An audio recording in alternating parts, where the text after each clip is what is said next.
designing Turkey. So we say, let us, the people of the Middle East, led by women, to create our own roadmap. So we have been experiencing war, violence since centuries. And this time we will try another way. Particularly, I say this for our case, because we are in a key position now.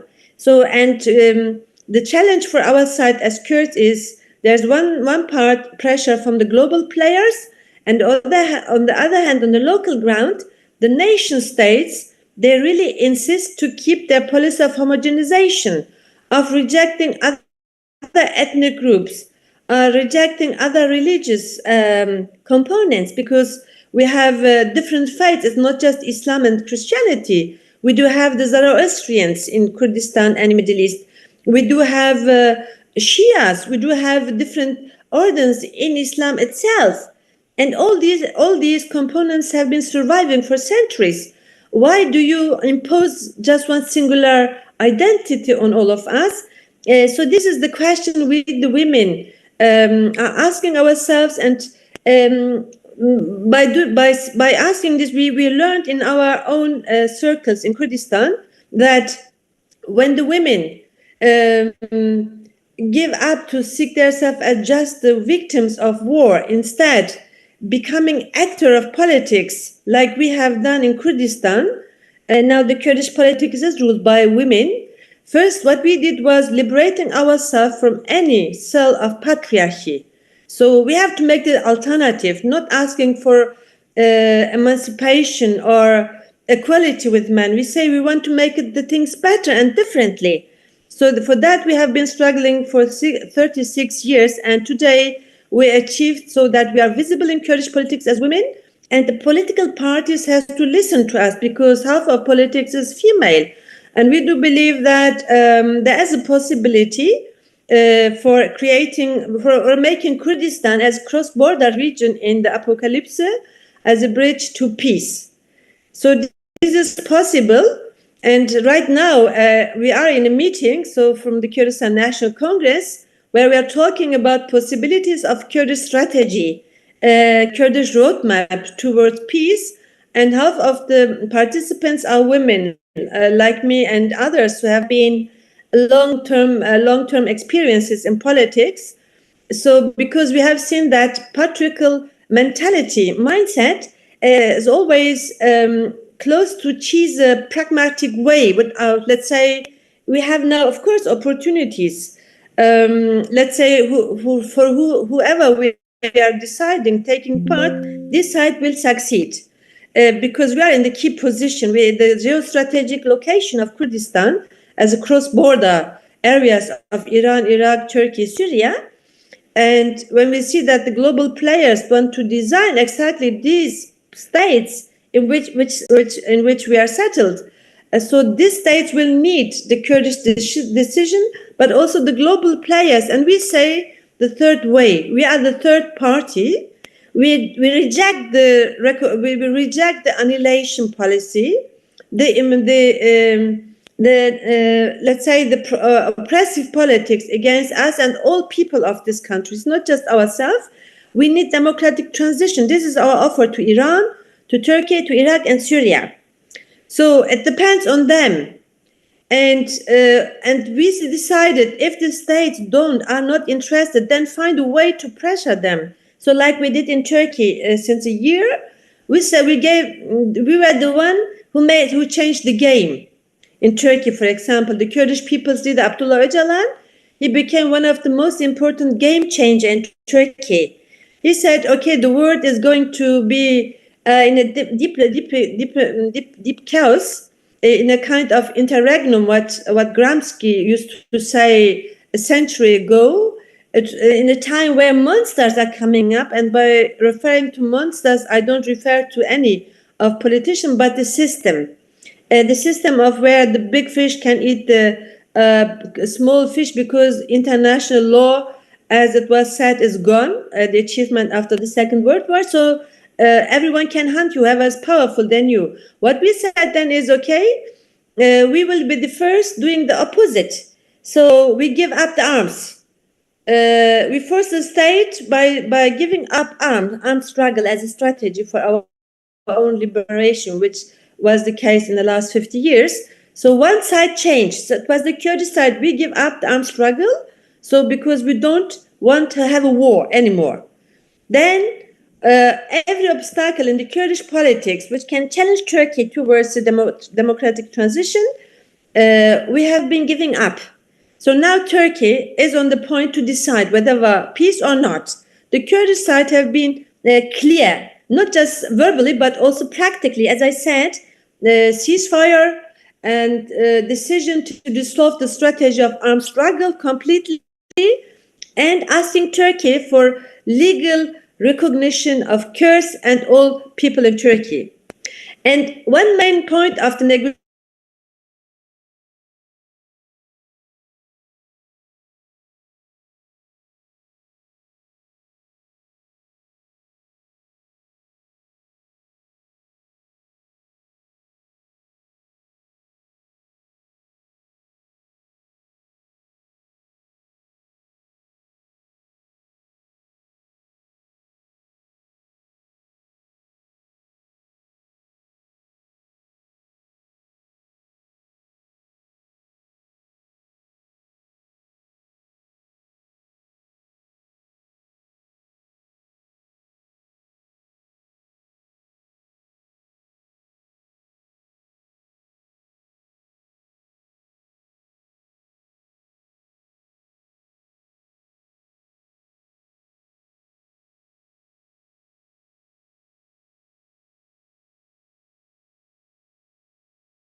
Abdullah Öcalan was asking also the inter.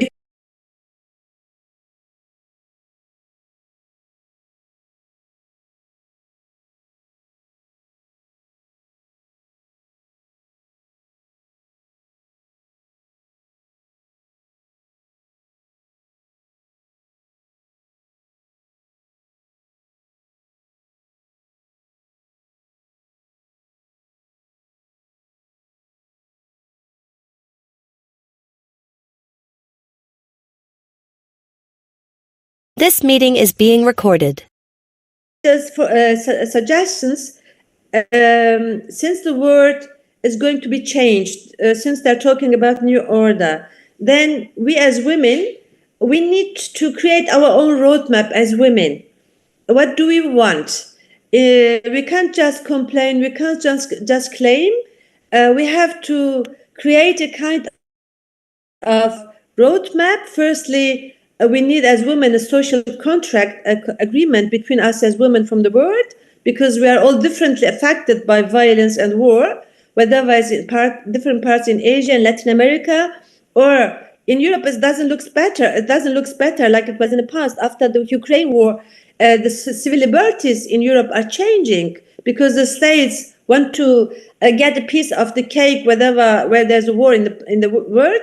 So most of the states don't care on their citizens because their interest is different. So what we say is it's the right time to continue the experience of women in 1910 when Clara Zetkin organized a conference in Copenhagen, how to prevent the First World War. Unfortunately, they couldn't succeed because the split amongst the women's movement and because just seeking the things from the class struggle. And today we have different conflicts because there are different classes, different demands, different desires. So we need a new understanding, modernization of our mentality but which was right at that time and today is we need each other as women, and we need to learn from each other.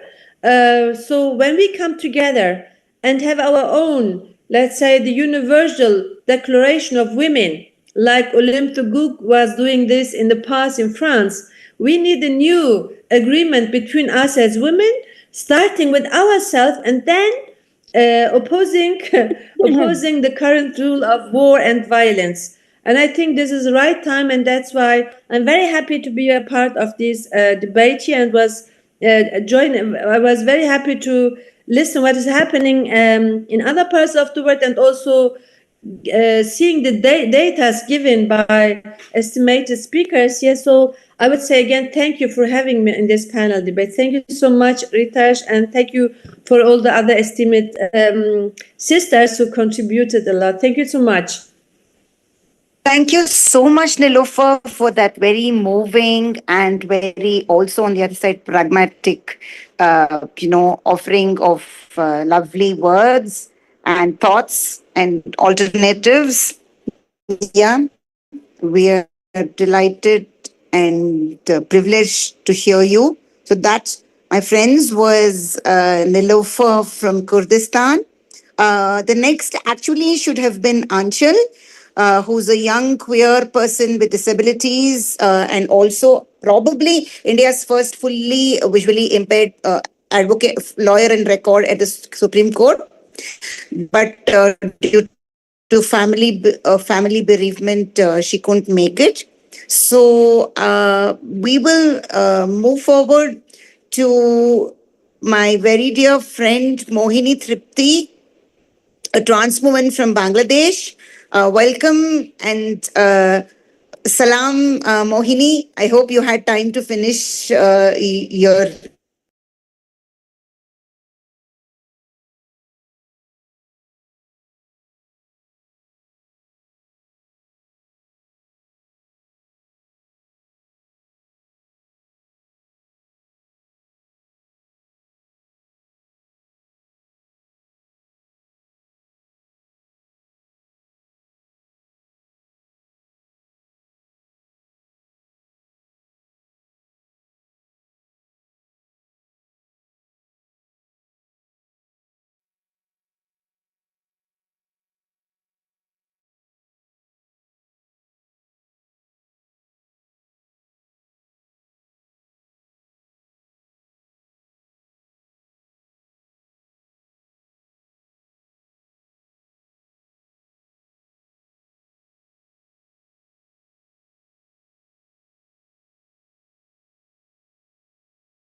edited art and bits of queer and conversation.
This meeting is being recorded.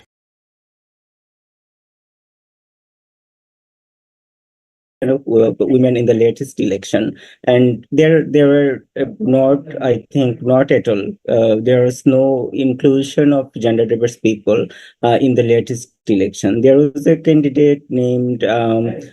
I think from the Hijra community or transgender community, there was just one candidate, but she actually boycotted the election, or I think mostly forced to boycott the election just days before the election. So actually, there is the participation from our community. Though our community has a very long, I think, very deep contribution in the July uprising, which actually toppled the Awami government. So, and there is a very little representation of women in the current BNP government.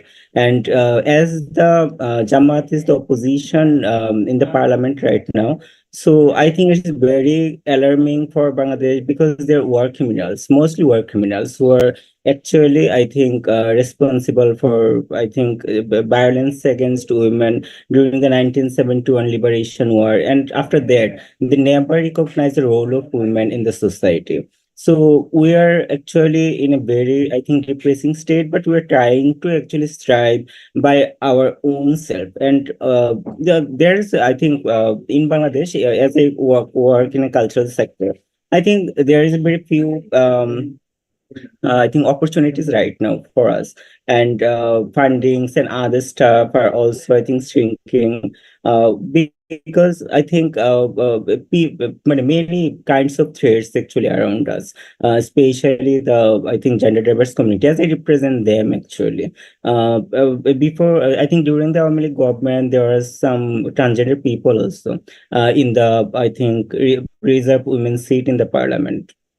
But in the recent development, we see none of them. So it's actually, I think, an alarming situation. And always, what I said in my statement also, women, I think, have been prepared. They have been prepared for the for our role for a very long time. But we are mostly, I think. Somehow, we are mostly, I think, forced to leave the places, or somehow didn't get our recognition in Bangladesh. So we're trying, I think, in a very different way, which is, I think, a very sometimes very, I think, lonely, and also, I think, uh, Mostly, I think driven by ourselves only, or driven by our close friends, and very few close friends who actually motivated us to keep working and to keep the track of our, I think, movement and other stuff. And as they have worked mostly as in, I think, I think, an underground organization, because most of our public programs or events are mostly our, I think, closed door programs. And we created a space, I think, for queer people and gender diverse people, I think, in a very different way. But nowadays we are trying to actually doing public events as well, and also to raise our voices in the political scene as well, because I see many people from LGBTQI plus community are trying to get their voices, I think, in mainstream politics also. As as artist, I work, I think, in a very different way, and I sometimes don't actually inspire to be engaged in politics because of the, I think, very long nasty practices there. Uh, and we are trying to find, I think, very different, very different ways to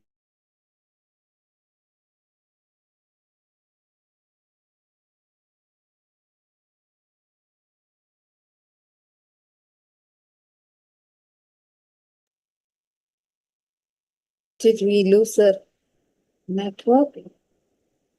Yeah, I think it was going fine, and then yeah. So just we'll give it a few seconds. Sorry. I don't know, suddenly something happened. If she can't resume in the next few seconds, probably we will move forward. Uh, what happened? Let me also check with her independently. Not sure if she can even see that. Okay, for some reason, I think she's had to leave because maybe she got disconnected. All right. So we will move forward. But many thanks to Mohini. Made some very important points about, the reality of the politics and the social situation in Bangladesh for the last couple of years, I think. And someone in the group was congratulating. Yeah, it is very tough. I've heard from her one on one also, that, on one side, though there's an indigenous hijra and trans and queer culture, it's not easy being open. Okay. About her identity and her work. So, anyway, but of course, that doesn't deter Mohini from doing what she's doing. Um, so, we will, expressing gratitude to Mohini, move forward to invite Rosanna Isa. Uh, Rosanna's from Malaysia. Rosanna is here. So, Rosanna serves as the executive director of the Sisters of Islam forum in Malaysia. It is called the SIS Forum. It's an NGO working on women's rights within the framework of Islam, human rights, constitutional guarantees, and lived realities. So Rosanna joined the Malaysian women's rights movement in 1999 to address violence against women. This exposed her to the challenges women in Malaysia faced in having their rights recognized and exercised in the context of Islamization within a democratic nation with parallel legal systems. Mohini, we have shared your speech in English and Hindi. Sorry, because we tried waiting and already we're slightly over time. But thank you so much. If you could, just type out any parting words that you had in the text, in the, sorry, chat box, that'll be great. But very delighted and honored to have you and hear about your work and your situation. Thank you so much, Mohini. Over to Rosanna. Welcome, Rosanna. Thank you so much, Ritash. Good evening to all, and thank you to the Together for Tranquility Initiative for the honor and opportunity to share my thoughts with you. I seriously found this speech quite a tough one to write. I thought that with all the horrible events that have been happening for many years, it would be easy for me to pour out all that I thought and felt, but I realized that there sits a wall where the expression of this anger and frustration would simply not come out, but eventually it did. So thank you for the patience in getting this speech delivered to you, friends. I am from Malaysia, and compared to the frequent violence and suffering inflicted upon people in many countries and regions, things may seem quite mundane where we are. However, we are experiencing significant unrest and rising tensions in Malaysia, which are concealed by tall buildings, a large influx of tourists, and endless economic consumption. These signs suggest that everything is proceeding well and there should be little room for complaints. That said, we need to peel back those layers and see what is really happening.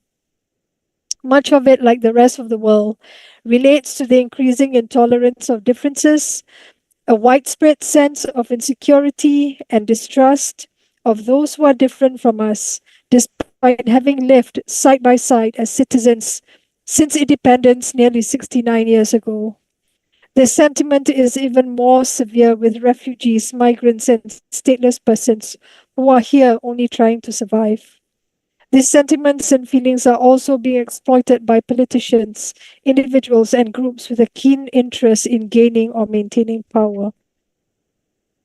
We are currently living in eras attempting to withstand the weight of the past. We contribute to building nations that can take pride in who we are as a people, regardless of our origins, moving away from colonial histories and leaving our mark across all spheres, politically, socially, culturally, economically, and technologically. I remember moments of possibility, excitement, wonder, and positive change. However, the actions of political parties often dampen these shared dreams we hold as a nation, leaving us to live with the remnants of what might have been.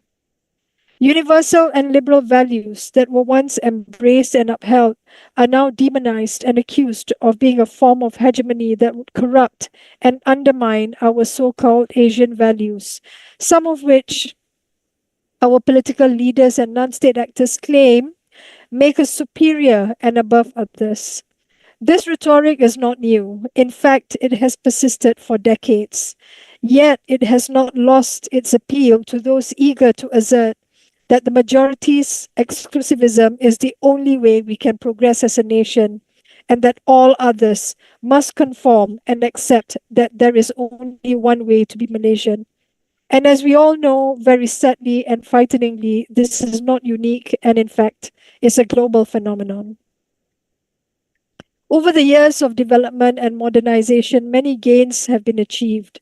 One of these is the recognition of women as individuals with their own rights, equals as citizens, and therefore equal under the law. Yes, we still have a long way to go in many areas, but the women's movement globally has made remarkable progress in securing recognition in constitutions, laws, policies, and practices worldwide. However, the idea of women's equality is still not a shared value or experience for many women in many places. Traditional narratives claim that women and children must always be protected, and this often becomes a justification in multiple ways. Frequently, it results in limitations not only on mobility, movement, and participation, but also on ideas, expression, and voice, especially in moments when they face violence and injustice. The idea of protecting women and children doesn't effectively extend to those who have been harmed or are at risk of harm. Domestic violence remains the main source of fear that women and children face daily. We have seen the data on the increasing number of women and children killed due to domestic violence, with as many as 137 women and children dying every day. We know women and children face serious risks of violence during communal conflicts. These dangers intensify during war, as all the other speakers have shared, with so much evidence. In the genocide against Palestinians, even when women and children are not physically present, the aim to humiliate and dehumanize them remains evident, as shown in videos shared by the IOF soldiers. We will never forget the laughter, glee, and depravity. In the most recent bombing of a girls' school, primary school in Minab, Iran, we find no remorse. Similarly, there was no remorse either when Masa Amini died in police custody and the many women who were shot during the uprising of women, life, freedom. It's not just the danger of being killed by others, whether up close or from a distance, with missiles, bombs, and drones. Women and children are also at risk of malnutrition, sexual violence, disease, and high maternal and infant mortality rates, among other issues. Even when communities and nations send food and medicine, we have witnessed the cruelty of deliberately blocking this aid. Everything we say and do reflects intention, and there is no stronger proof of this than allowing people to starve and die when aid is within reach. When women unite, positive and constructive things happen. More women are stepping up and claiming spaces for conversations and organization. The way this evening has come together is already so inspiring, which shows that we can achieve and how we can progress together. But we still need more voices and more women to get involved. Connection and conversation are the key to creative and credible solutions. Inclusivity is essential for women to understand that there are spaces where they can express themselves and contribute. Intersectional approaches are crucial because women's experiences of access and discrimination vary. In an era of backlash against feminism, gender equality, and women's rights, women become increasingly vulnerable to technology facilitated gender based violence. It is vital that our collective efforts are intergenerational and inclusive to enable continuous learning, unlearning, and relearning. Violence and discrimination against women and girls are not new, but understanding them in current local and global contexts and analyzing them in light of community, national, regional, and international dynamics is necessary to organize, to shape narratives, to inspire creativity, and mobilize for action. This is essential to prevent regression or the need for reforms that promote more progressive and supportive policies for women. Safety, be it physical, mental, and emotional, is fundamental. Building credible solutions requires momentum, which begins with creating and sustaining safe spaces where women can be themselves and be accepted in all their diversity. Sometimes women remain on the fence because they agree with only one aspect and not everything. How do we make space for the one thing we agree on? And how can we turn this common ground into solidarity on other issues, pushing the demand forward? Noor Jehan and all her colleagues, in their effort to bring us together here to speak and learn from one another this evening, serve as an inspiring example of how women are leading, contributing, and influencing positive change. The key is to own our ideas and emotions, take charge of what we want to achieve, and create spaces for others to join us in solidarity, encouraging them to express themselves freely. Sometimes the journey from idea to reality can be completed in minutes, especially with a collective inspired to accomplish something together. Other times it takes longer. What we need to promote is women stepping into their power. For some reason, many women still hesitate to do this. Maybe it is out of fear of the unknown. We don't know what it would be like to own that power. Our experience with power has often been at the expense and disadvantage of women. Perhaps there is another way we can view power and use it more effectively and compassionately than men have done so for so many centuries. Power should and must be scrutinized and held accountable. It is not for the taking, but it should be owned because we all have the potential to make this world better, one step at a time. We all have the power to make that difference. Thank you so much, everyone, for all your solidarity, spirit, and very, very inspiring words and presence. Thank you. Thank you so much, Rosanna, for that very heartwarming message of peace grounded in realities. You know, we're having some background chit chat, all of us organizers. We are so moved and so touched.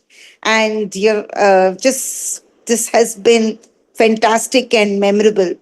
Okay, with that, I am extremely delighted and honored to invite Amal Vadan from Palestine.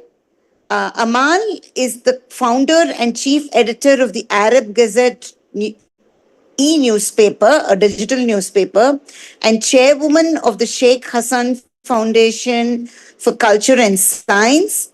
She did her master's in economics and PhD in political science. She's the coordinator for the One Democratic State Assembly towards liberation and return, and also a member of the steering committee for the of the sovereignty and solidarity movement in West Asia. Amal is the founding member of the Unified National Leadership of the Intifada, 1987, and was the co-writer of its first statement, and also one of the founding members of the Palestinian Women, Youth and Workers Union. She was subjected to incarceration, house arrest, restriction from traveling for 10 years, and finally deported in 1990 to Jordan. My gosh, I mean, what a towering personality, first for so much, and just very, very happy you are here. Thank you, and over to you, Amal. Thank you very much, Ritash, and thanks for the organizers, the network of Together for Tranquility. This is a great opportunity, actually, to be with you all in this webinar, in this virtual conference, hoping that we might have the opportunity to meet in person and discuss further organizational steps. I'm so hopeful. I remain hopeful regardless of the hardship that we are living under, but we have to continue. We have to continue the struggle to achieve peace and justice for all, and to preserve human rights on this globe while we are seeing all these wars happening. And actually, we know who's behind this. Every one of us knows who's behind it. It's imperialism and global colonialism. And they have their arms everywhere, and they have their agents to work for them. So I'm gonna brief you on the situation of Palestine and its interconnections with the region and the global arena. The current geopolitical atmosphere in occupied Palestine resembles that of the early 20th century and the 1948 ethnic cleansing war, when imperial powers prevailed in the aftermath of the First World War and the Second World War, with severe ramifications on Palestine and its most vulnerable among people, precisely women and children. After World War I, the Prime Minister of Great Britain, Arthur Balfour, known as the Balfour Declaration, when he promised to grant the Zionist international movement a national homeland for the Jewish people, giving the land that he doesn't own to people who doesn't belong to the area. And Palestine was put under the British occupation, they call it mandate, for 20 years, while at the same time they trained and supplied the Zionist militias with arms, including warplanes at that time. In their pursuit for liberation, independence, and justice, Palestinian women have been struggling against imperial colonial powers and Zionist immigration to Palestine, along with the Palestinian people since 1884. Now, this like over 140 years of struggling. The Zionist colonial apartheid regime is a direct product of colonialism and disintegration of the Arab world. It was fabricated as a functional entity to achieve the interest of the imperialist power at the expense of the Palestinian people and the people of the Levant. Palestinian women were subjected to fragmentation, first in the aftermath of the ethnic cleansing war of 1948, the Nakba. Then, after the Six-Day War, 1967, when the Zionist colonial apartheid regime occupied the West Bank, including East Jerusalem and the Gaza Strip, the emergence of refugee camps, the United Nations Relief and Works Agency, UNRWA, and the diaspora issue. We know now there is like 7 million people living outside the borders of Palestine, while there are 7 million living in historic Palestine, which is part of it called Israel, and the rest of it is under annexation. Gaza is under siege, as we all know. Palestinian women played a distinguished role in the social, economic, and political spheres under difficult circumstances that shaped their lives after the Nakba of 1948, which witnessed the displacement of 900,000 people after the Zionist militias destroyed 675 villages, towns, and cities. Although Palestinian women played a distinguished role in the national struggle and in building women, student, labor, professional unions, and contribution to their society in the fields of education, health, agriculture, grassroots, and welfare organizations, they were deprived of proper representation in the Palestine Liberation Organization, PLO. Equipped with experience and vision accumulated during their national struggle, Palestinian women played a significant role in the first popular uprising, the Intifada, which erupted in December 7, 1987, in the aftermath of a massacre that was committed by a settler in the refugee camp of Jabalia in northern Gaza, which killed 6 martyrs, 6 workers.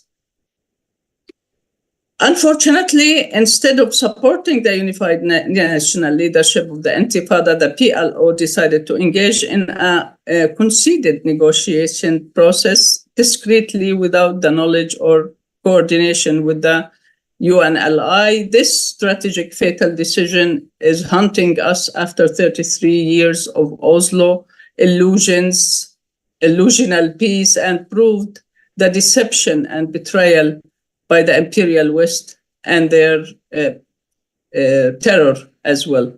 Thus, Palestinian uprising continued to explode in 1996, the Tunnel Uprising, the October 2000 Uprising, 2008, 2009, the first war on Gaza, 2000, and again 2012 in Gaza, 2014, the uprising of 2015 all over the occupied territories of the West Bank and Gaza, the return marches in Gaza 2018, 2019, the war on Gaza 2021, the Arab strike, which paralyzed the 1948 occupied land. We're talking about the Palestinians who are continue to live in 1948 occupied area. And they are like 1.8 million people, Palestinians who are living there, and the Israelis considered them Israelis, in brackets. The rise of globalization and unipolar system in the 1980s continued to play a direct impact on the geopolitical system of the region, including Palestine. After the Oslo Accords, or what they call the peace agreement, under the auspices of the USA, the Zionist colonial apartheid regime advanced its Zionist project on high speed. The number of Zionist colonists and colonies quadrupled. Expropriation of Palestinian lands increased tremendously, and West Bank annexation is imposed by de facto. Life under siege and genocide in Gaza. Women of Gaza faced 17 years of complete siege before October 7, 2023, the Al-Aqsa flood, and endured unprecedented genocidal war ever globally. Unimaginable aggression where women bear full responsibility and consequences of an endless war under the watch of the complicit terrorist regime in the White House and the West, namely the EU countries. Food, water, safety for women, and managing ministerial hygiene becomes a fatal weapon. 7 out of 10 women dying in conflict globally were killed in Gaza. Life expectancy has been reduced by 30 years. Since October 2023, more than 28,000 women and girls have been killed, 78,518 injured, over 1 million women and girls displaced, many multiple times, women holding communities together, bearing invisible scars. More than 58,600 households in Gaza are now headed by women. And remember, this is not the first time that the people of Gaza are witnessing ethnic cleansing. They witnessed this in 1948 when they were displaced from their villages surrounding Gaza. There are 45 villages that were destroyed and displaced, and people were pushed into Gaza, which is only 362 square kilometers, while there are 58 settlements surrounding Gaza, Zionist settlements, and with a size of the lands that they are occupying is double the size of Gaza, and it houses only 58,000 people. So we can see that there are 58,000 people living in these colonies surrounding Gaza in double space of Gaza, and there are 2.3 million people living in Gaza, and many of them, the majority of them, live in 7 refugee camps. Life in occupied West Bank is a highly fragmented territory characterized by severe restrictions on movement, ongoing military operations, and expanding Israeli settlements. For Palestinians, daily life is defined by navigating a complex system of military checkpoints, physical barriers, and legal dualism. Physical and in administrative fragmentation, the territory is divided into 3 administrative areas under the 1993 Oslo Accords. Though recent developments have shifted control, Area A, that's what they call it, 18% of the land under PA control. PA is the Palestinian Authority, which was assigned by the US and its allies. Area B is 22%, which is under civil control of the PA, but under the Israeli security control. Area C, 60%. And now the fight in the West Bank, about 60% of the size of the West Bank. And the size of the West Bank is like 10 times the size of Gaza or more. And now Palestinians are living in like 10% of the area, where the West Bank is covered by colonies. This area contains most of the West Bank agricultural land and natural resources. So we can see that the agricultural land and natural resources now are under the control of the Zionist colonial regime. The barrier, or as we call it, the discrimination wall, a 712-kilometer wall and fence system cuts deep into the West Bank, isolating some Palestinian communities in seam zones and separating East Jerusalem from the rest of the territory. So we are actually living in Bantustans. Now, and during the last war against Iran, the Israelis are putting metal gates to separate each city from the rest of the cities, and to separate the cities, the major cities, from the rural areas and villages. So we are living actually in an open prison.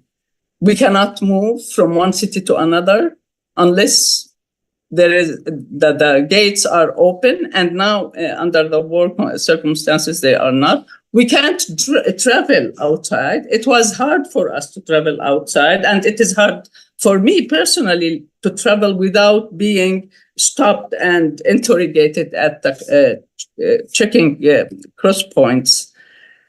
Daily life and movement in the West Bank is very complicated with these military checkpoints, and people cannot go to their farms to cultivate olive oil, for example.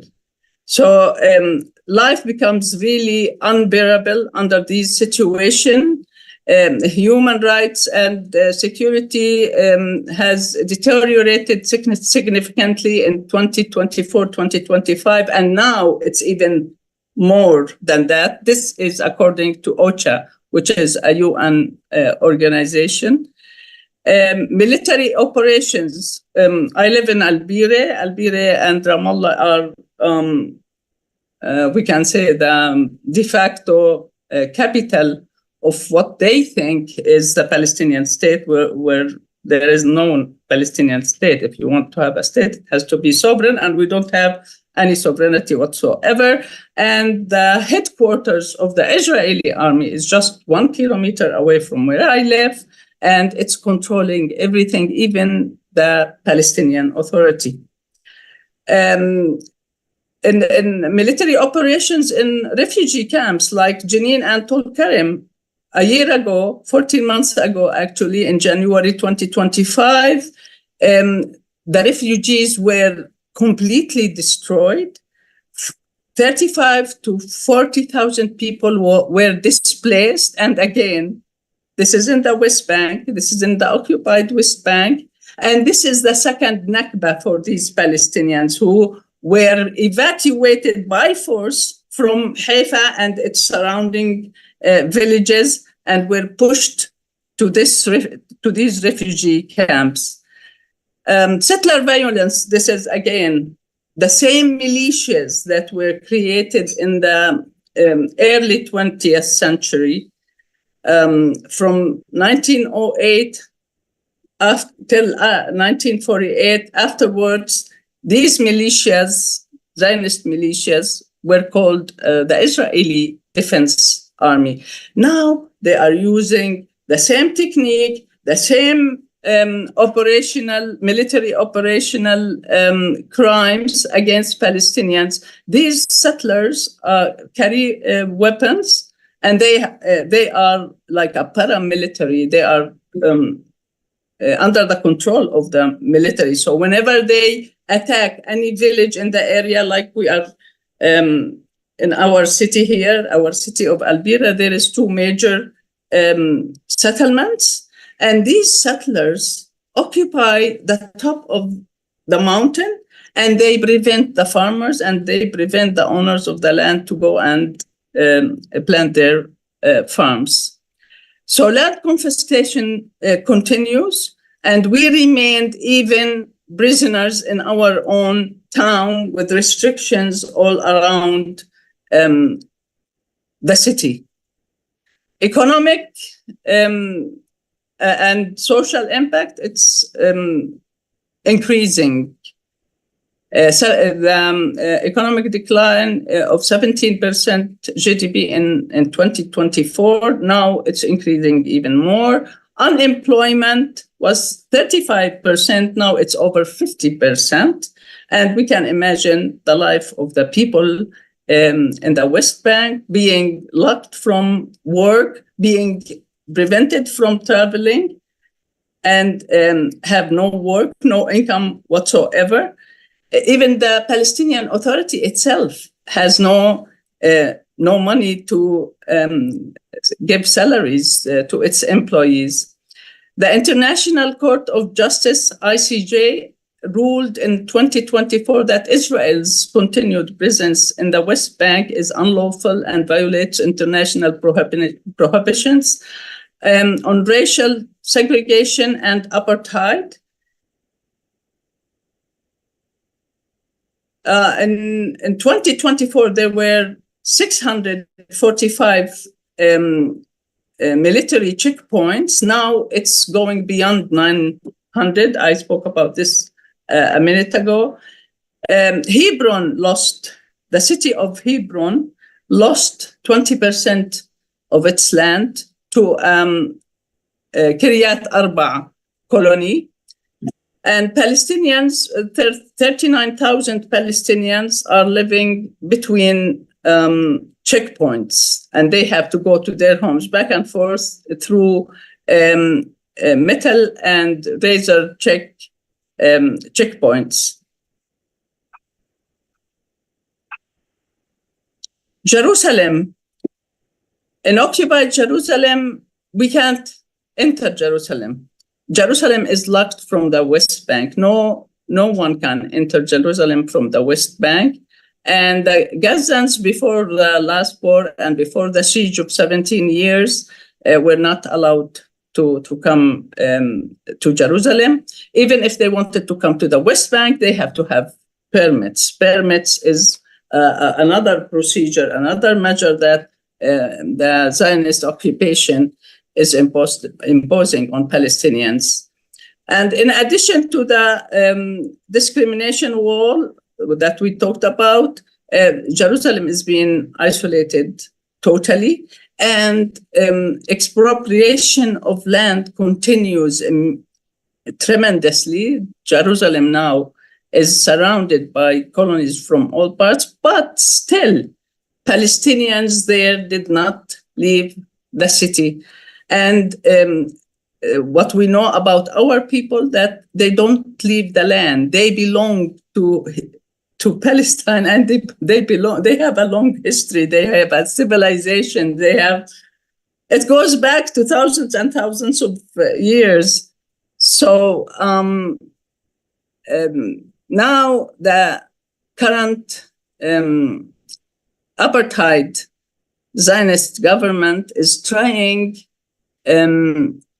not from now, from years, to transform the struggle from a national struggle, people who are oppressed, people who are colonized, against the colonizers. They now try to switch this conflict and turn it into a religious conflict, which is untrue. Actually, the whole Zionist state as a functional base or a military base for the imperialism and now for the USA has used superstitious stories about God promised them the land. Remember, they use the promised land, and they use a vacant land for people without land. They use all superstitious stories in order to first convince their own, the Jewish people, and to get compassion from the world. But after the genocide in Gaza, this whole thing has turned around, and they are losing the grounds in Western world and in the USA in particular. Under international law, the Israeli authorities have the obligation to facilitate the free movement of Palestinians within the occupied Palestine territories, including East Jerusalem. The sections of the barrier of the discrimination wall running inside the West Bank and the associate gate and permit measures are unlawful, as concluded by the International Court of Justice. So we can see that it's proven, according to international law and human rights law, that this occupation is a large state, and they don't actually give any attention to the international law, to the international organizations such as the United Nations, the UNRWA, which is the UN Relief and Works Agency that work for the refugees in the West Bank, who are like exceeding 2.5 million people, are now closed in Jerusalem by force, and they are trying to destroy the rest of the refugee camps in the West Bank.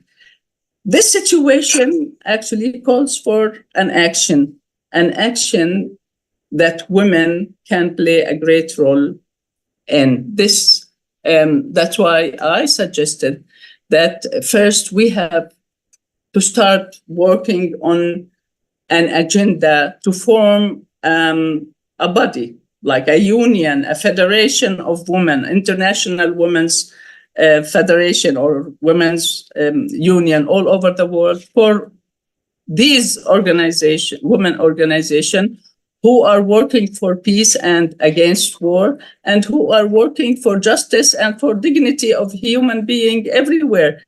And when we have such an organization, such a federation, in the name of more than 50% of the population on Earth, we can make an effect.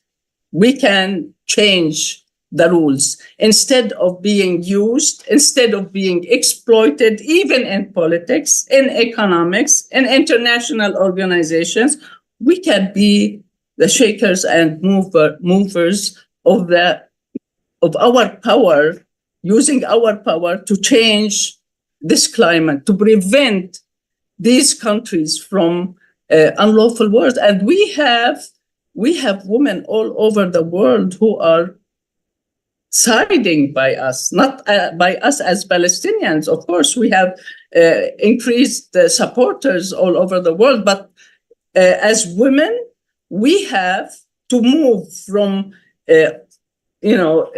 demonstrating and writing and to put a platform, an agenda that can be achieved in local, in countries where we all live, and on the global agenda. Okay, there is an emergency, the emergence of a multipolar system coming on. We have to take an action. Are we going to watch and see the fight between the old world system and the multipolar new system? Or we need to have an action. We have to influence. We have to use our power and to use the power of other women in other parts of the world in order to make a difference. Thank you.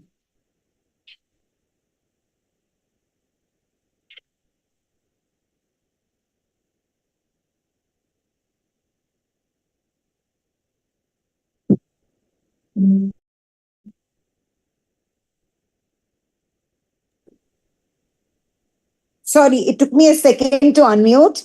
Thank you so much, Amal, for your very stirring and insightful presentation. It was like very important, nothing like hearing from the persons, in West Asia. And we hope, against hope, that the genocide there and elsewhere would end and people are restored, not just rehabilitated. So I am delighted now to pass on the baton to my friend and colleague here, Megha Kashyap, okay, to carry on with the introductions and invitations. So, Megha is from Together from Tranquility Network, like all of us moderators are. She's a gender specialist, CSR and ESG leader, and a center of excellence with 18 plus years of field experience.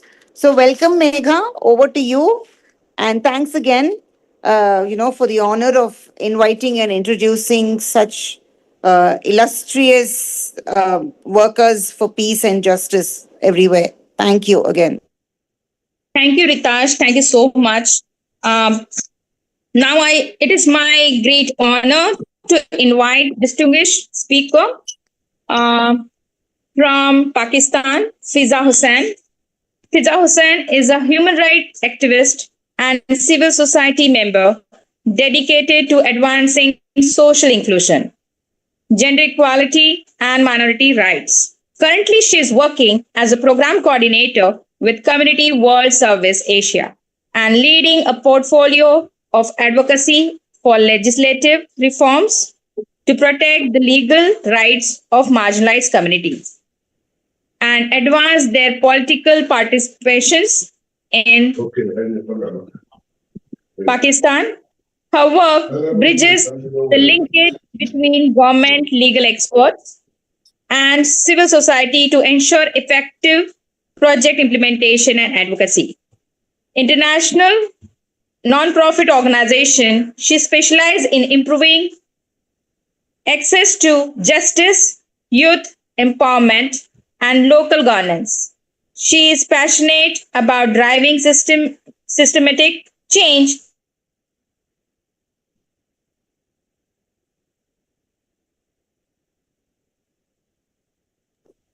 Megha got muted suddenly. Yeah, Megha. Yeah. Human rights and social justice, particularly through empowering women and minority groups worldwide. So I would like to welcome once again Fiza. The virtual stage is yours. Yeah, thank you very much, Megha, for introduction. And firstly, I would love to thanks Together for Tranquility for providing me an opportunity to join this important forum and to join this discussion and to contribute from my side from the South Asian context, specifically in the Pakistan context.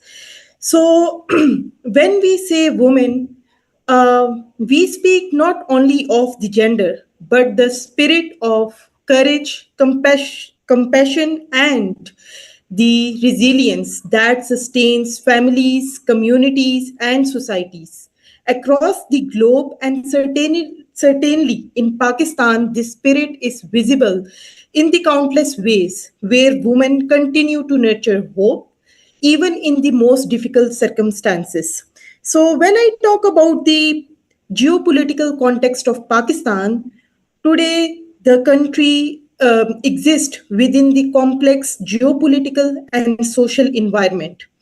And I can say that we continue to navigate different hindrances in the form of economic challenges, social inequalities, political turmoil, and the consequences of climate disasters.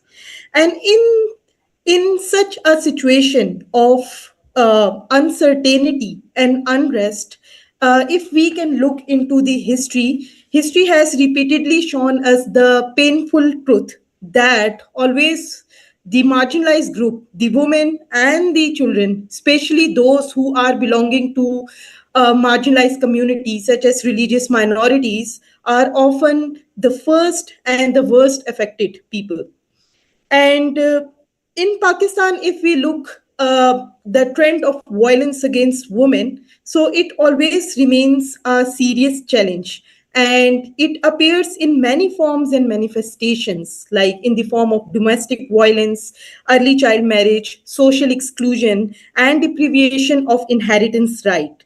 And even women belong, and when we talk about those women who belong to marginalized communities or groups such as religious minorities, the women, they face double jeopardy because of the intersection of their faith as well as their gender, which exacerbates the inequality.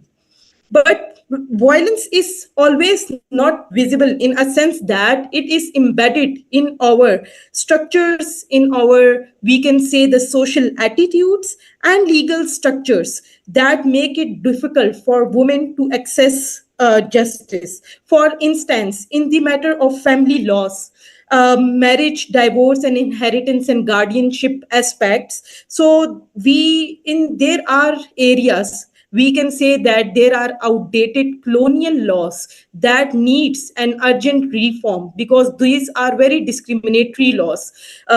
For instance, Christian personal laws, if I can talk about, or similarly, if those laws which are passed, such as Hindu Marriage Act, they have a very weak implementation that fail to fully protect women rights.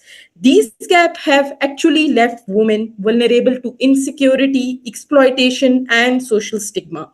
Similarly, if we talk about, okay, the structural problem, also if we look at the grassroots level, women have a very limited knowledge about their legal rights, that what are their rights, right, where they have to approach if their rights are being violated.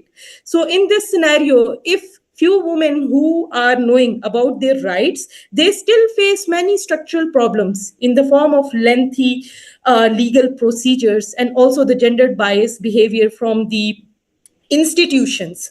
So, and if we look for the women from belonging to minority communities, these challenges become more serious for them. So, in the light of this all situation, addressing these structural changes actually is not only the legal necessity, but actually it is the moral responsibility for any society to seek justice and dignity for all. So if we move ahead, like yet we are talking about different key impediments, different difficulties in the current scenario. We have also few examples, and we can say that in Pakistan, despite of all these difficulties, we are also seeing that women from historically they have consistently demonstrated extra resilience in the time of crisis. I can say whether it is a conflict, displacement, economic hardship, or natural disaster, women mainly, if we can look into these situation, women are the one who always carry the burden of sustaining the families as well as the communities. But if we can look to their role they serve as a caregiver, as an educator, as an advocate, and also as a community leader, often without their recognition in our society. This brings us a very important question in all of our mind, that in the current scenario and in the current world, where the world is actually confronted with violence and conflicts, are women ready to move forward and shape credible solutions? So for this question, I have an answer yes. I have a clear answer yes, because across the country, women are already contributing toward the leading towards leading change. For example, they are now serving in parliament, advocating for legal reforms, leading civil society initiative, practicing in law field, reporting the truth through journalism, and mobilizing community at the grassroots level. Their leadership is strengthening democracy, promoting justice, and creating pathways for peace. So moving forward, if we can look to the role of women in social cohesion and peace building, we can see that yes, because there's significant role there, because in Pakistan there are different advocacy forums at both national level and the provincial level, where we can see the inclusive participation of women, and in result of their continuous advocacy efforts for years, actually they are, in result of their advocacy efforts, the change to some extent has been come in the form of legislative efforts, which I think that can be taken more. For example, the enactment of Hindu Marriage Act, but I think that its implementation is still weak and we have to further work on it. But on the one side, I can say that these advocacy groups, where they have a say, they have the representation, where they can advocate for their rights. We need to strengthen these kind of advocacy forums at the national level and at the provincial level.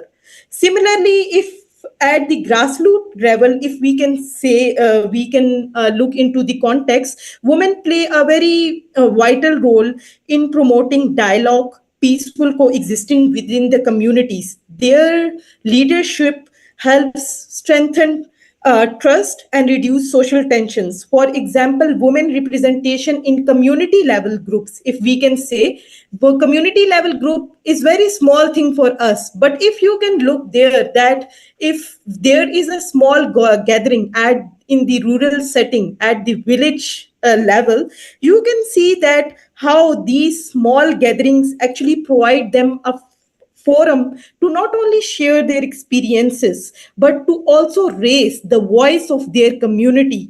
So from those community groups, I think that the advocacy forum, they took up all those voices from community level to the national level to advocate for the rights of the women, and especially those women who belong to the different marginalized groups, and the intersection of their gender along with the other intersectional variables like the faith, the socioeconomic status, how like it exacerbates the inequality. Similarly, I would also re-emphasis on the meaningful participation and representation of women in decision-making positions. For instance, in political and legal bodies. For example, women representation in parliament and their meaningful representation in local government bodies. Because if we look into it, yes, women representation is there, but we more emphasize that there shouldn't be a tokenistic presentation. Instead of it, there must be a meaningful representation where they can take up their concerns to the parliament. Similarly, in the country context, the representation of those women who belonging to a religious minority community is still, I can say, a challenging in our context. But however, there are very few examples I can say of a very strong woman who belong to different marginalized group, and they actually came up and rose the voice of their community at the parliament floor to make a real change for their communities. So yes, I must like again re-emphasis on the significant meaningful participation of women in decision-making positions. So in to conclude, if I can reflect on the theme, women rise against violence and war, actually, it let us give us the understanding that rising means more than resistance. It means that we should stand together for justice, dignity, and equality. It means actually challenging the current discriminatory practices, strengthening laws that protect women, and ensuring that women and girls can live without fear. Like there must be a very meaningful participation from like community level to the provincial to the national level, and then they must have the meaningful representations at the decision making bodies so they can actually their voices can be listened. And when we talk about the women, then I can say that women from all the different groups. Yes. So it's from my side. Thank you very much. Thank you. Thank you so much, Fiza, for the wonderful, insightful, your session and the you have also mentioned that community level, the voices to reach to community level to the national level. And that's what also we are working for. Thank you so much once again. Without further delay, I would like to invite next speaker from Sri Lanka, Sarah. Sarah Arumugam, attorney at law, head social justice and legislation.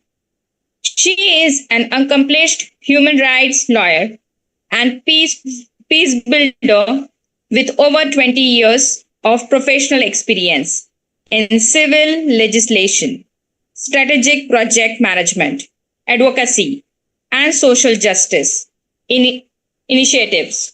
Sarah is an experienced leader in transitional justice, social cohesion, interfaith dialogue, women's political, strategic planning, skills, and community mobilization experience, and has designed and delivered training dialogues for diverse groups across Sri Lanka.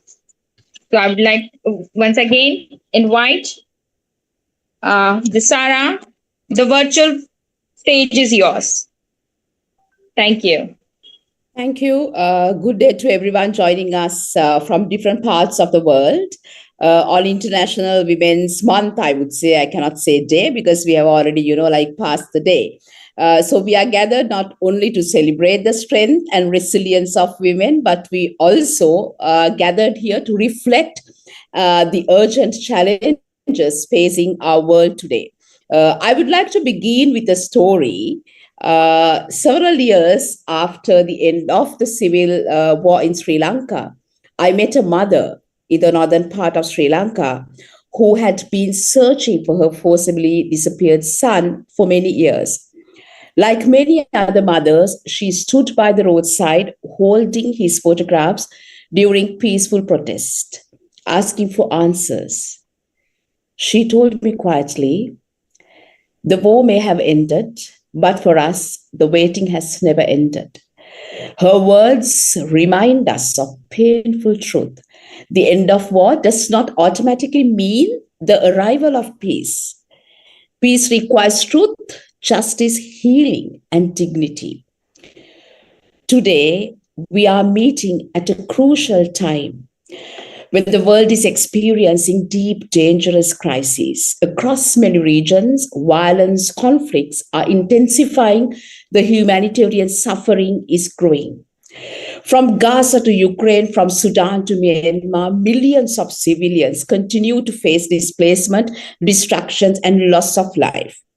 In this conflict, it is rarely those who hold power or suffer the most. It is ordinary people, families, children, and communities who carry the heaviest burden. Women and children today mark up the majority of displaced people in conflict situations. Communities already pushed to the margins. Women, minority groups, indigenous people, and people with disabilities are often those who face the greatest consequences of war. War does not only destroy cities and infrastructure. War fractures the societies. It breaks the social fabric, breaks trust between communities, and leaves deep scars and wounds that last for generations. But global wars does not only affect the countries where the fighting is taking place. Today we can see that. They also deeply affect smaller nations that find themselves navigating complex geopolitical pressures. For countries like Sri Lanka, global conflict often creates difficult choices between diplomacy and geopolitical pressure and humanitarian consideration. If you know, recently we witnessed such a moment when an Iranian vessel approached Sri Lankan waters during a period of heightened regional tensions. The country faced a difficult dilemma about whether to allow the ship to enter its ports, or while balancing competing pressures from different global powers. So situations like this reveal the complex realities smaller nations often face. Decisions not only always simply political or humanitarian, they are shaped by a global system where power dynamics influence choices. This is part of broader geopolitical reality. Many countries experience a world where too often the big fish eat the small fish. There is also another dimension to how global conflict affect countries like Sri Lanka right now, because millions of Sri Lankan citizens work overseas, particularly in the Middle East. Many of them are women who leave their homes to support their families and contribute significantly to the national economy. So when conflicts and tensions escalate in the Middle East, it creates uncertainty and fears of these workers and their families back home. Their safety, their livelihood, and the stability of communities that depend on them are directly affected by wars and political tensions that did not create and cannot control by them. This reminds us that wars are never confined to borders. That is why we cannot keep quiet. That is why we come together today, even as a group of women from different countries. We cannot be silent. We need to come forward because there's consequences ripple across the world, affecting societies far beyond the immediate conflict zones. The experience of Sri Lanka also teaches us another important lesson. Even years after the Sri Lankan Civil War, many families are still searching for missing loved ones. Many households in conflict-affected regions are now headed by women who lost partners during the war. These women carry enormous responsibilities. Their courage reminds us that sustainable peace cannot exist without justice and reconciliation. Yet even in the midst of the conflict and hardship, we also see powerful examples of hope and transformation. Across many conflict regions, we are witnessing inspiring example of alternative political visions. Women in Kurdish political movements, after more than 3 decades of struggle, have entrusted that women are now central to political leadership. We just heard that from our sister, Niloufar. Their experience demonstrates a powerful truth. When women occupy half of the political space, politics itself begins to change. In a region that stretches across borders from Iran, Turkey, Iraq, and Syria, there is a growing tension, and also we also need to broaden the bridge for dialogue and also cooperation and peace. At a time when sorry, I think you cannot see me because I just had a power failure, so I'm just going to off my, okay, it came back, sorry. So at the same time, when global politics often still resembles the older reality where the big fish eats the small fish, such movements reminds us that another path is possible, a democratic transformation grounded in dignity, justice, dialogue, and coexistence. But this transformation cannot remain confined to one region alone. That is why we are here today. Women across Asia must also become the game changers in shaping the future of politics in peace. Across our continent, from South Asia to Southeast Asia and the Middle East, women have long sustained our communities during conflict, protected human rights, and led movements for justice. We know in Sri Lanka, it is women who move the agenda for justice. They are the ones who are taking the initiative. They are the ones who are asking the difficult questions. Yet, too often, they remain absent from the spaces where decisions about war and peace are made. If we are serious about building a more powerful, peaceful world, women must not only be included in political process, they must help reshape them. Because when women lead, politics begins to move away from domination and confrontation and towards dialogue, cooperation, and sustainable peace. The crisis we face today also forces us to take a deeper question, ask about deep questions regarding the global system that shape our world. Too often, international politics is driven by power struggles, militarization, and economic competition. Smaller nations are vulnerable. Communities become the battlegrounds for larger geopolitical interests. Especially, we experience that in Sri Lanka. This is the reality many describe as a world where the big fish eats the small fish. We are small fish, but we are powerful. Together, our power is enormous. But humanity cannot continue to accept a global order where power determines whose lives matter and whose suffering is ignored. So why we need a new world order? We really need a new world order now. It is the time for a new world order. The reality we face today forces us to ask difficult but necessary questions. Can the current global systems truly deliver peace and justice?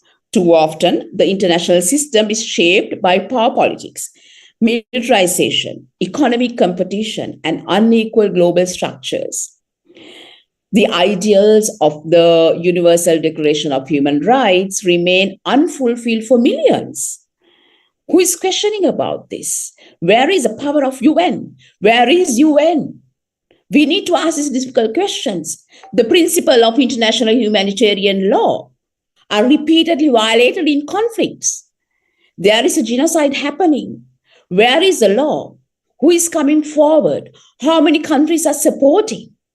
South Africa brought in the case, but how many countries are supporting? So these are the difficult questions that we need to ask. What we urgently need is a new global order, not one that is based on domination, militarization, and geopolitical rivalry, but one rooted in justice, equality, sustainability, and shared humanity.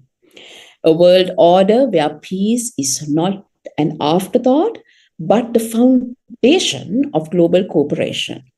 This is why voices from civil society and grassroots movements must continue to speak clearly and courageously. This is why this kind of, coming together, trying to navigate through these difficult times, how women can come together. The speaker before me also was highlighting that the importance of solidarity, building women's federations, bringing women together. It's very important. That only gives us the courage. Our message today is simple and uncompromising. That is no war, no violence, no genocide. We reject systems that place power, profit, and supremacy above people and the planet. We reject the weaponization of food and water. We reject violence against women's bodies as a tool of conflict control. Instead, we call on leaders and institutions everywhere to invest in peace building, justice, equality, and human dignity. On this International Women's Month, let's stand together across borders, cultures, and identities to affirm a shared vision. A world where diversity is respected rather than feared. A world where justice replaces impunity, because the future of humanity cannot be built on war. It is evident. We are witnessing it. It must be built on compassion, dignity, equality, and collective responsibility. And I also want to again reiterate that peace cannot be negotiated only in conference rooms. It must be built in communities led by women, defended by civil society, and grounded in justice for all. Thank you so much. I'm sorry, my power went off. I couldn't, even interrupt that. I just continued my intervention. I hope that everyone enjoyed my presentation. Thank you so much, and thank you for this opportunity. Thank you. Thank you so much. Thank you so much, Sarah. It was wonderful to hear your thought on this, and especially concluded in such a way, big fish eats small fish. So amazing. Thank you so much. More power to you. So without getting a delay, now it is my great honor to invite distinguished speaker from Ukraine, Anna Budenia. Anna Budenia is Ukrainian humanitarian and gender specialist with extensive experience in women's rights, Roma inclusion, and community-based protection in conflict settings. She works with Roma-led and local civil society organizations, focusing on gender-based violence prevention, safeguarding monitoring, and ethical humanitarian response. Anna has worked with UN agencies and international partners with advocates for women's leadership and inclusive, community-driven solutions during war and displacement. Anna, we are eagerly waiting for you, for your speech. The virtual stage is yours. Thank you very Over much. to you. Hello, dear colleagues, dear friends, distinguished participants from around the world. First of all, I would like to sincerely thank the organizers of this initiative and the Unity Together for Peace network for bringing us together today. This space is important because in times when the world often seems divided by conflict, fear, and discrimination, initiatives like this remind us that solidarity across borders is still possible. Today, on the occasion of International Women's Day, we are not only celebrating women, we are recognizing their strength, their resilience, and their role in building peace, justice, and dignity for our communities. I'm speaking today on behalf of Romani Zbora, a Roma-led civil society organization from Ukraine. For more than 20 years, our organization has been working with Roma communities, women, young children, older people, and other vulnerable groups. Our mission is to protect human rights, support communities facing discrimination, and strengthen the voices of those who are too often unheard. But today I'm speaking not only as a representative of an organization, I'm also speaking as someone from a country that has been living through a full-scale war for more than 4 years. War changes everything.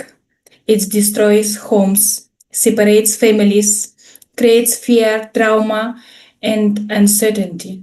But war does not affect everyone equally. Those who were already marginalized become even more vulnerable. And among those communities are Roma people. Roma are one of the most discriminated ethnic groups in Europe and in many parts of the world. For centuries, Roma people have lived without a nation state of their own. We have experienced persecution, exclusion, displacement, and discrimination across generations. Yet, despite all this, Roma communities have continued to preserve their cultural dignity and humanity. Roma people have never been a people of war. Our history has not taught us how to conquer others. Our history has taught us how to survive. And within Roma communities, Roma women face even deeper layers of discrimination as women, as Roma, and often as a member of marginalized social groups. This is why our organization places strong emphasis on the empowerment, protection, and leadership of Roma women. But the war in Ukraine has made these challenges even more severe. Today, many Roma families have experienced displacement, occupation, loss of homes, and deep trauma. Our organization works directly with Roma communities who have lived through occupation and conflict. We work with families who have lost everything.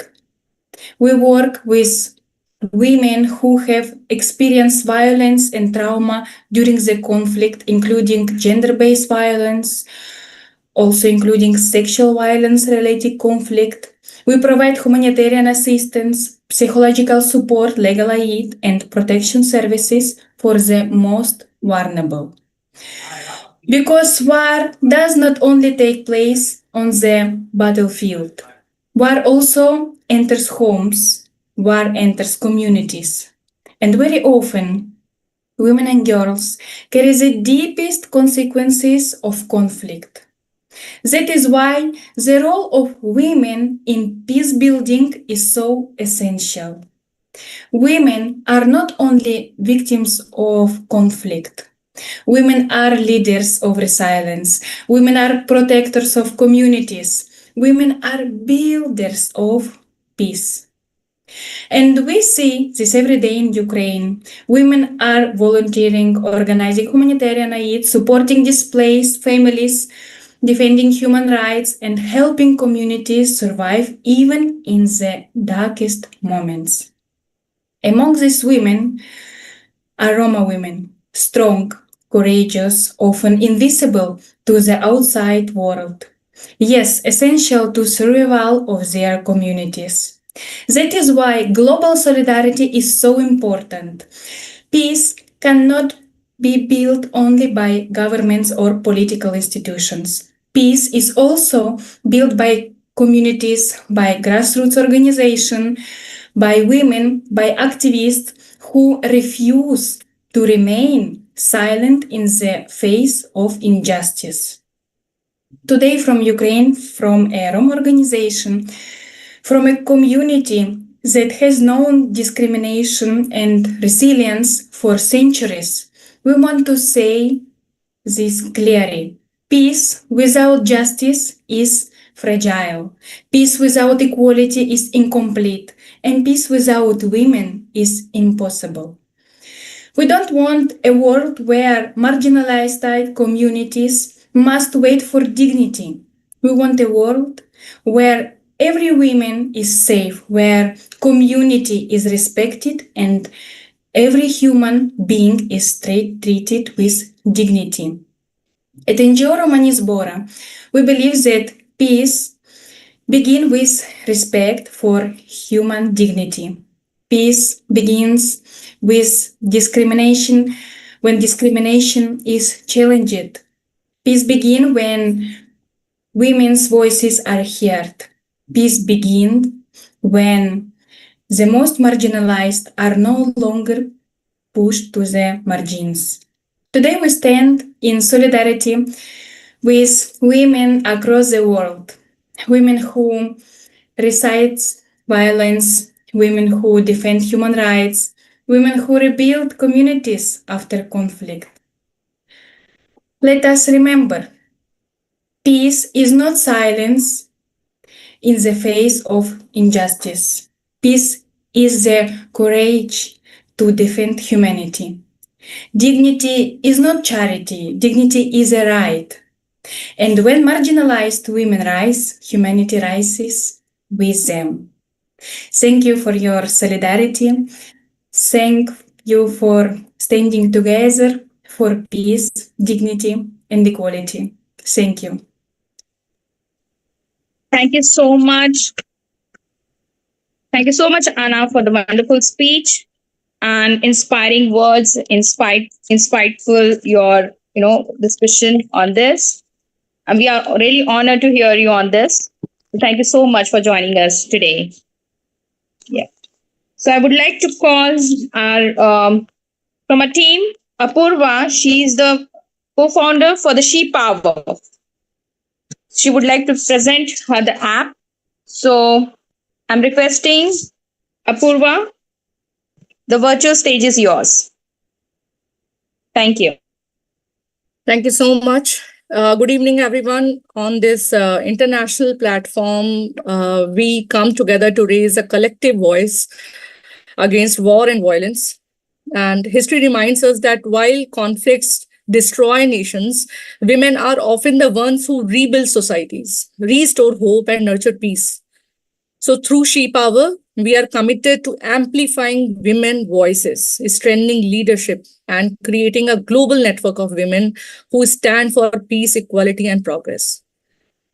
Through She Power, we are trying to build voices because, like you all have already highlighted, that while because of men's ego, these wars are happening, and who are suffering the most? Women and children. So we are preparing the society for that day when all voices can unite and become a bigger voice, one nation.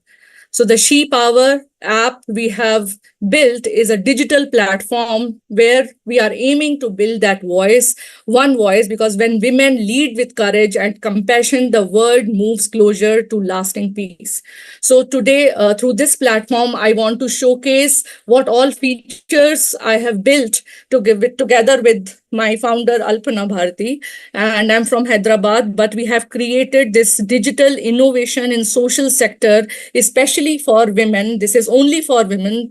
The idea is to create a platform where all global leaders, it is as of now, it is nationwide, but soon gradually, once we unite all voices together, when all voices of women would be one in nationwide in India, we will go global. So that is the idea: become one voice, become one nation, and to stop war and to stop degrading those who are degrading the lives, who are those who have no value of life. So let me just, without wasting any time, I want to share the PPT. Just a second. It's not one nation, one world. So I hope you all can see. Is it visible now? No. Is it? Yes. Yeah. Coming. All right. So as you can all see, so the She Power mobile app is all for women.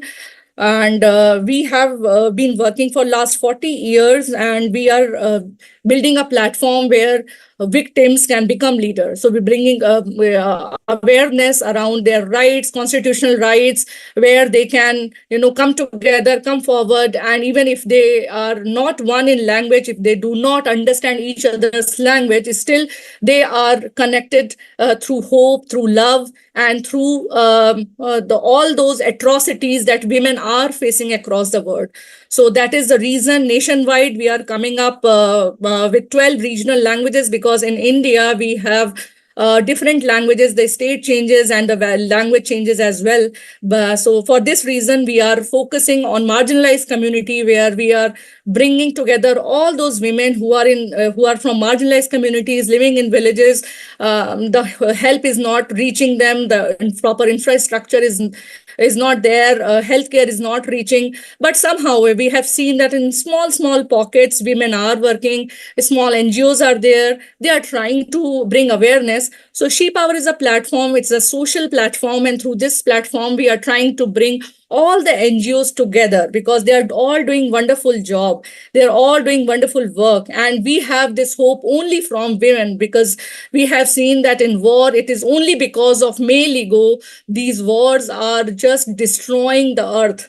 So the idea is to bring women leader, to bring women voice forward, and make one nation, one voice, one nation. So this is like one word. We are trying to create one word. So we are starting with India, nation, and then we will, the hope and the vision is one word. So going ahead, I want to showcase the features, what we have created, a digital platform where, as you can see, there is a face authentication feature where men cannot join and only women can join with the help of face recognition feature. And then women can join as a citizen or leader, where all women across India can join as citizen. And when it comes to leader, they can either join as a counselor or a counselor and SOS. So the counselor is one who is good at anything. Like you can be good in law, or you can be a doctor or an engineer or an IS IPS officer, or even just a YouTuber. If you have something to give back to society, you are a leader. But when it comes to SOS is emergency situation, and we are focusing those leaders who have experience in NGO sector, who have worked as a social worker, and who has a strong authority in their area, where if, because in many parts of our country, if any crime is happening, sometimes the women are so scared that they are hesitant to go to the police station. So we want to build a sisterhood where if women are not getting the support from their own family, they should find a sister who is standing besides her, a sister who can help her out in any kind of situation she is in. So that is the platform that we have created, where only women can join. They can empower women nationwide, seek and offer help within the community, discover and connect with influential women leaders near you. So then there you can see the rating is there. So any citizen woman who would be joining can scroll and see the profile of a leader and see their work. So it will be like a Facebook or Instagram, where women can see their the leader's profile and can find the reviews on what field the woman leader has worked and what is the review that they have received. So next is a location tracker. With the help of location, women can find the leader in their vicinity from their local area to the entire nation. They can leaders connect with them. So we are trying to bring all the leader across different fields, across different industries on this one platform. As you can see, women leaders can create groups. They can, women citizens can join as many groups as possible, depending upon their interest or the atrocity they are facing. They can curate events diverse in a different fields, be it an exhibition they want to conduct, or they want to create a Zoom meeting. So we have a feature of Zoom, conducting a Zoom meeting, because we have seen that when we conduct meeting on a common platform, there are some elements which disturbed us during the meeting. So we are creating a platform where women can have a safe platform of discussion, where there should not be any such elements who can disturb us or destroy our conversation and discussion. So that is what we have created. Next is SOS feature, which is an emergency feature. In case of any kind of emergency situation, a woman can send audio, video, or a text form has request to the nearby leaders. The request will be instantly sent to all those women social activists who have nominated themselves as a leader. We do the KYC for these women leaders to identify what kind of work they have done, whether they have expertise in that work or not. We have collaborated with the state police, where when in case of any emergency situation, the social activist or the social leader should not risk their life, and after informing the police, they should reach at that victim's location along with the police only. So that is there. And then that the power of social engagement is always there, where women can share anything and everything under the umbrella without the hesitation or the fear of getting judged. So that is that is for women who wants to just freely live without any condition, without any judgment. So that's it from me, and this is me and my founder, and that is what we have created. And yes, so So this is our initiation. This app is absolutely free for women. This is something called digital innovation in social sector, where this app is absolutely free for all women nationwide. And our next purpose is to go global. We are going state-wise. Yesterday we launched this app in Telangana. This app is launched by the Health and Science and Technology Minister of Telangana. We are getting all the support from government of Telangana that has been declared on stage. So we are covering Telangana and Andhra Pradesh, and then we will cover the next state. From this different state, we will move to nation, and from nation, we'll go global. So thank you so much for listening, and please let me know if in case you have any questions. You can anytime message and text me. Thank you so much.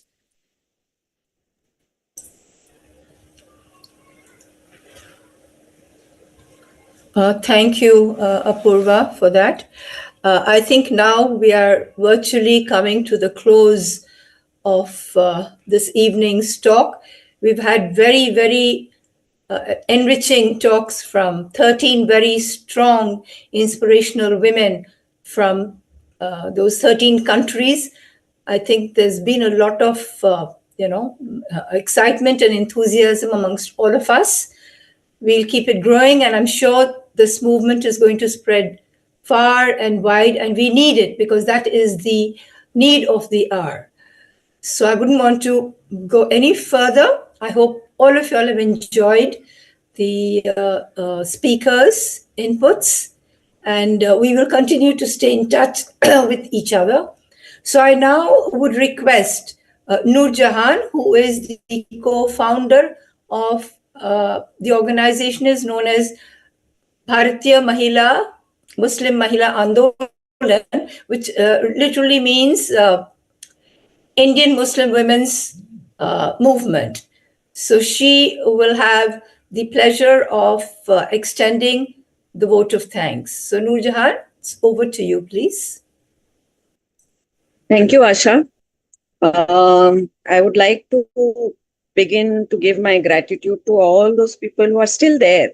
We've really overshot our time, but we have a sizable number of people who are with us, and thank you so much for that, for inspiring us and for being with us. It just shows that this webinar has been so timely, and all of us really are looking forward to being with each other and talking about these issues and the urgency of it. Of course, gratitude to all the speakers, amazing experiences, amazing work that they have been doing in some very, very difficult situations that they are in. But they took time, they came in, they shared so much, and we really overshot the time. We didn't have the heart to stop them in the middle of their conversation. So thank you so much, all of our speakers. Amazing participants, all of you within your chat boxes that have been sharing your experiences, your notes, your words of encouragement. Thank you so much, all of you. Special thanks to Priyanka and Madhuri for the sign language communication. It helped us reach out to so many more people. We would like to thank all the people who showed us their solidarity by adjusting their iftar timings. We are sorry as organizers that we couldn't really manage that part of it. We had to adhere to the international time, and some of our sisters brothers who are fasting had to adjust their iftar, this webinar with their iftar timing, and they managed it well, I guess. Thank you so much for adjusting and for being with us. Apologies, but we didn't have a choice. For all the countries, for all the speakers who came in towards the end, we arranged the entire schedule in a way that in an alphabetical order. So some of us had to come in the end. Thank you so much for being patient with us and for being with us. And so we end this webinar here. Thank you all so much. And together we need to give out a call to all these world leaders that we don't need war, we don't need violence, we don't need genocide. Let us amplify our voices. The statement will be shared with all of you. Please share that statement widely amongst your groups, across your social media groups. Also, let's give us a commitment to to ourselves today that we will continue to meet digitally and otherwise to reclaim our space, to reclaim our voices, to give out a call for peace, love, and humanity. Thank you so much. With this, we end, I guess. Thank you so much. Yes. Thank you Thank all. you. Thank you. Bye-bye. Bye-bye. Thank you guys. Thank you so much. Bye.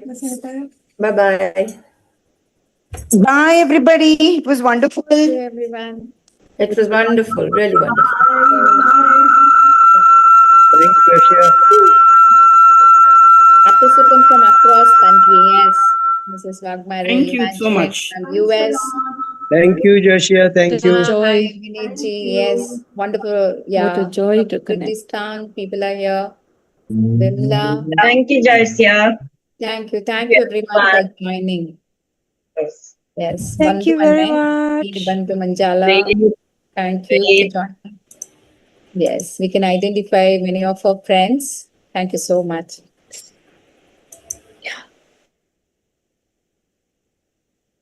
Shall I shut the meeting? Yes, we can close. Thank you, everyone. Bye-bye. We are